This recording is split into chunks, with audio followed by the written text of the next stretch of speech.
नमस्कार, हर हर महादेव। आहट के घनौनी की चैनल के बहुत ही हैरान कर देने वाले और एकदम ही अलग प्रकार के भूतिया कहानी के एपिसोड में आप सभी का स्वागत है। दोस्तों, आज की कहानी अमित की है, जो उड़ीसा के रहने वाले हैं और भुवनेश्वर में अभी वो हाल फिलहाल जॉब करते हैं।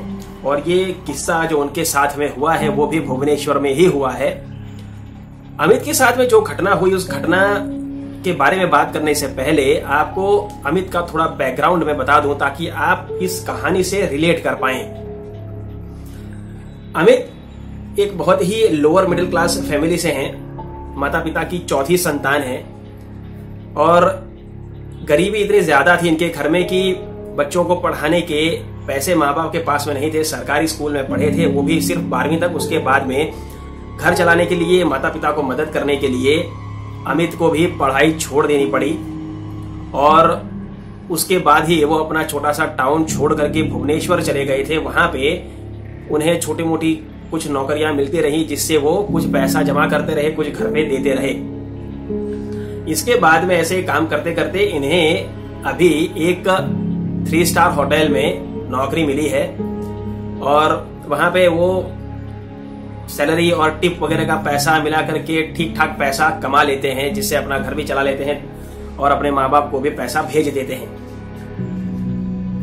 आज से करीबन 4 साल पहले ऐसी ही एक रात को अपनी होटल के जो रेस्टोरेंट कब बार में वो बैठे थे, वहां पे वो रिसेप्शन में बैठे हुए थे और रात का करीब 1:30 बजे का समय चल रहा था। वहां कोई था नहीं, स्टाफ मेंबर भी कोई नहीं था, सिर्फ और सिर्फ अमित ही बैठे हुए थे और ना ही वहां पे कोई विजिटर ही था। अमित ने अचानक देखा कि ऊपर की सीढ़ियों से, ऊपर के माले की सीढ़ियों से एक पिच ब्लैक कलर की साड़ी में एक औरत उतर के आ रही है। वो उसे देख करके बिल्कुल हैरान हो गए, क्योंकि उस वक्त होटल में, मतलब उस रेस्टोरेंट कम बार में कोई था ही नहीं और कोई विजिटर नहीं था, कोई स्टाफ मेंबर था नहीं और ये कोई स्टाफ मेंबर थी नहीं। तो ये थी कौन उतर के आ रही थी वहां से? उसे थोड़ी देर वो हैरानी से देखते रहे और वो उतर के सीधा अमित के पास ही आने लगी। लेकिन जैसे जैसे वो अमित के पास आने लगी, उसके ऑरा की वजह से अमित को बहुत ही ज्यादा बेचैनी होने लगी, हार्ट बीट बहुत ही ज्यादा बढ़ने लगी, पसीना पसीना होने लगा। उन्हें समझ नहीं आ रहा कि उनको हो क्या रहा है।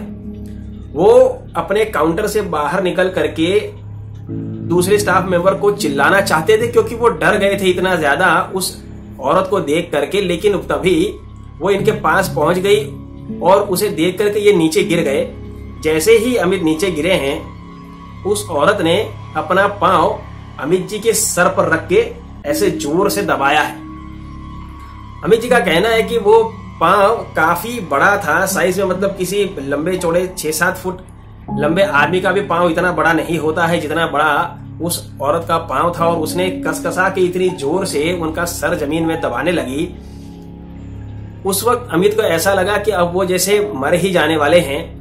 तभी आखिरी उपाय के तौर पर वो बेचारे हनुमान चालीसा बोलने लगे। लेकिन हनुमान चालीसा पढ़ने की इनकी प्रैक्टिस नहीं थी। ये हर मंगलवार और शनिवार को हनुमान चालीसा का पाठ जरूर करते थे, लेकिन हनुमान चालीसा इन्हें याद नहीं थी और ऐसे वक्त में याद आती भी नहीं। घबराहट में कुछ नहीं याद आता। ये श्री गुरुचरण इतना ही बोलने के बाद में हनुमान चालीसा भूल गए हैं। इन्हें कुछ नहीं याद आ रहा कि क्या बोले। तब वो जय हनुमान जय हनुमान जय हनुमान बस यही बोल रहे हैं और धीरे धीरे उनकी आवाज भी अब जैसे कम होती जा रही है। जय हनुमान जय बजरंगबली, जय हनुमान जय बजरंगबली, जय बजरंग, ऐसा ही वो बोल रहे हैं। और अचानक ही उन्होंने देखा कि उनके सर के ऊपर का प्रेशर बिल्कुल कम हो गया और वो औरत गायब हो गई वहां से। जैसे ही वो गायब हुई, ये तुरंत हड़बड़ा के वहां से उठे हैं। उठ करके भागने की कोशिश की है, भाग नहीं पा रहे हैं। और सामने, मतलब उनके जस्ट सामने की तरफ, मतलब 25-30 फीट की दूरी पर उन्होंने फिर से उस औरत को देखा है और ये अपने मन में जय हनुमान जय हनुमान जय हनुमान बोले जा रहे हैं। उसकी वजह से वो औरत इनके पास आ नहीं पा रही, लेकिन इनके सामने देखे जा रही है और घूरे जा रही है और कुछ कुछ गुर्राए जा रही है, जैसे कोई जानवर गुर्राता हो उस तरीके की उसकी गुर्राहट निकल रही है। और वो कैसे भी करके इन्हें मारना चाहती है, लेकिन इनके पास पहुंच नहीं पा रही, क्योंकि ये हनुमान जी का नाम लिए जा रहे हैं। थोड़ी देर के बाद में वो औरत दिखाई देना बंद हो गई। अब ये बिल्कुल रिलैक्स्ड हो गए और बाहर नहीं गए, क्योंकि उन्हें पता था कि मैं बाहर जाकर के किसी को कहूंगा तो भी मेरी बात कोई मानने वाला है नहीं, क्योंकि भूत प्रेत की बातों में वैसे भी कोई विश्वास करता नहीं जब तक खुद का अनुभव ना हो। ये वहीं बैठे रहे और हनुमान जी का पाठ किए जा रहे हैं, जय हनुमान, जय श्री राम, जय हनुमान, जय श्री राम, जय श्री राम, जय हनुमान किए जा रहे हैं। इन्हें तीसरी बार वो औरत दिखी है, लेकिन अब काफी दूर दिखी है, पहली मंजिल पे दिखी है, ऊपर घूमे जा रही है, तेज तेज तेज तेज चल रही है, कभी चल रही है कभी उड़ रही है, ऐसा दिख रहा है उनको, लेकिन इनके पास नहीं आ पा रही है। और कैसे भी वो इनका हनुमान जी का नाम, श्री राम का नाम ना बोल पाए, इसके लिए वो चिल्लाए जा रही है कि ये डर जाए, लेकिन अमित को पता था कि चुप होने का क्या मतलब होगा। वो नाम लेते रहे और वो औरत वहां से चली गई। औरत तो क्या थी, वो चुड़ैल बोलो, टायन बोलो, पिशाचनी बोलो, जो भी बोलो।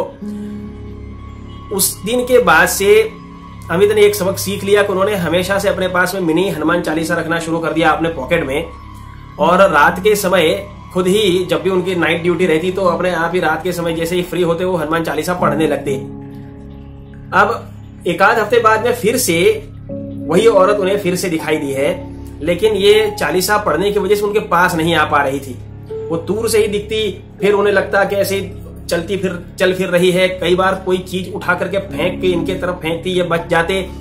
ऐसा इनके साथ में 1-1.5 महीने में कम से कम 7-8 बार हो चुका कि बार बार वो औरत आती, इन्हें मारने की कोशिश करती, वो चुड़ैल, लेकिन अमित जी हनुमान जी की कृपा से बच जाते।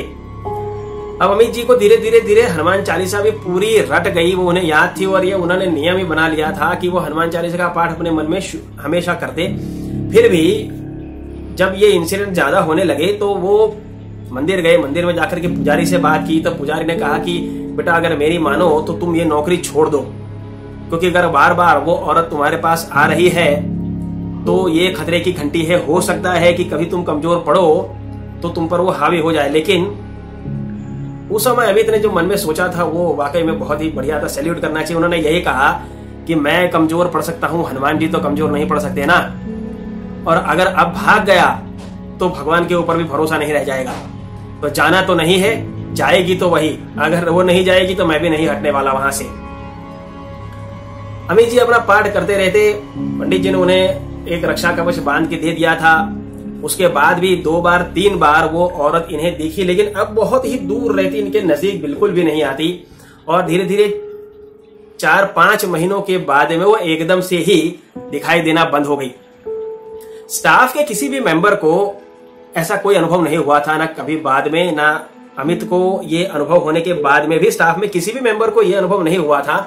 मतलब ये अमित के पीछे ही पड़ी थी, अमित के ऊपर किसी ने कुछ किया था, ऐसा ही माना जा सकता है। लेकिन जो भी हो, अमित का वो कुछ बिगाड़ नहीं पाई और उसके बाद वो वहां से चली ही गई। लेकिन क्या वो वाकई में चली गई है, इसका जवाब तो किसी के पास नहीं है। अमित वो जॉब छोड़ नहीं सकते थे, क्योंकि एक अच्छी जॉब लगी थी। सिर्फ 12वीं पास लड़के को जब अच्छा पैसा मिलने लगता है तो वो उस जॉब को छोड़ करके दूसरी जॉब लेने का रिस्क नहीं ले सकता। इसकी वजह से वो बेचारे छोड़ के जा नहीं पा रहे थे। लेकिन अब वो वहां सेट हो चुके हैं और अब उन्हें यह कोई समस्या नहीं है। आपको क्या लगता है कि वाकई में वो चली गई या फिर से आ सकती है? अगर अभी तक आपने वीडियो देखा है तो वीडियो को जरूर से लाइक करना, और चैनल पर अगर नए आए हैं तो चैनल को जरूर से सब्सक्राइब करना, क्योंकि इस चैनल पर भूतिया कहानी के वीडियोस मैं रोज ही अपलोड करते रहता हूं। और अगर आपके पास भी ऐसी कोई कहानी है तो मुझे मेरे ईमेल पर जरूर भेजिए, जो मैंने डिस्क्रिप्शन बॉक्स में दिया हुआ है। हो सकता है अगली कहानी आप ही की हो। कल आपसे मुलाकात होगी एक और भूतिया कहानी के साथ जो आप ही की भेजी हुई है। तब तक के लिए अपना ख्याल रखें। हर हर महादेव।